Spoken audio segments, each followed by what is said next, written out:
क्या भाजपा के बड़े बड़े दावे अब जमीन पर धराशायी होते दिख रहे हैं?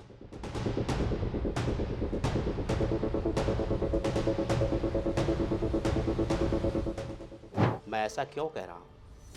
इसकी वजह आप भी अच्छी तरह से जानते हैं।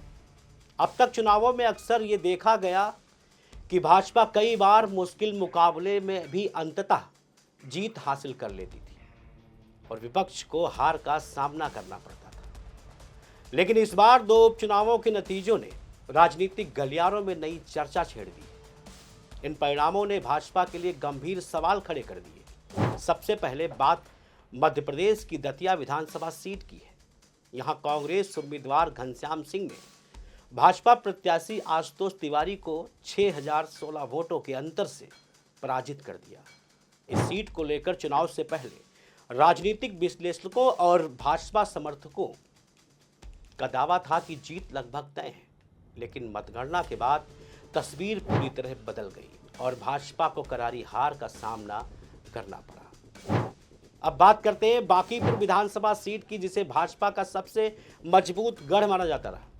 भाजपा नेताओं के बयान अक्सर चर्चा में रहते थे कि इस सीट से कोई भी उम्मीदवार लड़ ले, जीत भाजपा की ही होगी।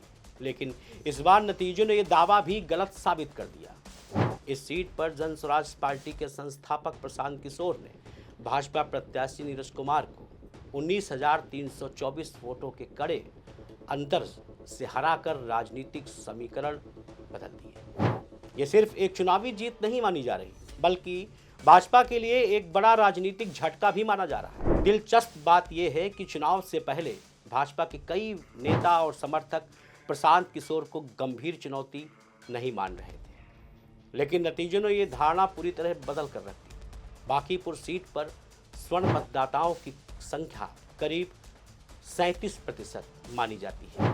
ऐसे में राजनीतिक विश्लेषकों का मानना है कि इस वर्ग के वोटों में हुए बदलाव ने चुनाव परिणाम पर महत्वपूर्ण प्रभाव डाला।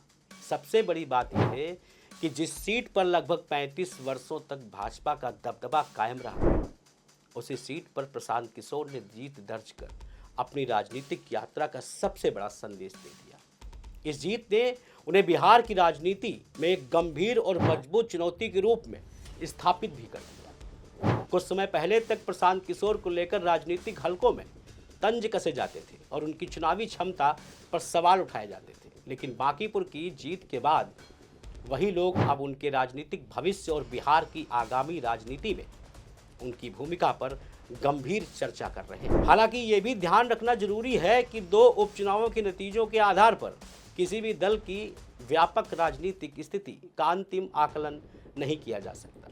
फिर भी इतना तय है कि इन परिणामों ने भाजपा के लिए आत्ममंथन का अवसर पैदा जरूर कर दिया है और विपक्ष खासकर प्रशांत किशोर की राजनीति को नई ऊर्जा भी दे दी। अब सबकी नज़र बिहार की आगामी राजनीतिक लड़ाई पर है, जहां ये देखना दिलचस्प होगा कि क्या ये उपचुनाव बड़े बदलाव का संकेत है या केवल स्थानीय परिस्थितियों का परिणाम। हम फिर हाजिर होंगे ऐसी एक खबर के साथ, ऐसे एक नए अपडेट के साथ। तब तक देखते रहें इंडिया जंक्शन।